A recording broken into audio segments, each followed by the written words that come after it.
Water is a vital national interest of Pakistan. Any attempt to stop or divert the flow of water belonging to Pakistan, as per the Indus Water Treaty, and the usurpation of the rights of Lower Riparian will be considered as an act of war and responded with full force across the complete spectrum of national power. Pakistan shall close down the Wagah border post. Pakistan suspends all visas under SAARC visa exemption scheme. Pakistan's airspace will be closed with immediate effect for all Indian-owned or Indian-operated airlines. That Pakistan, its armed forces, remain fully capable and prepared to defend its sovereignty and territorial integrity against any misadventure. In conclusion, India's belligerent measures have vindicated the two-nation theory.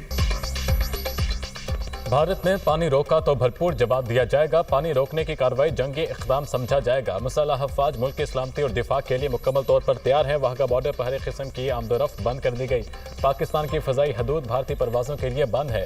SAARC scheme के तहत भारतीयों के तमाम वीज़े मुअत्तल कर दिए। सिख यात्री visa मुअत्तली से मुस्तस्ना है। तर्जुमान दफ्तर ख़ारजा की प्रेस कॉन्फ्रेंस, कहा भारतीय इक़दामात ने 2 कौमी नज़रिए पर मोहर सब्त कर दी। कौमी सलामती कमेटी के इजलास में पाकिस्तान ने भारत को जवाबात दिए।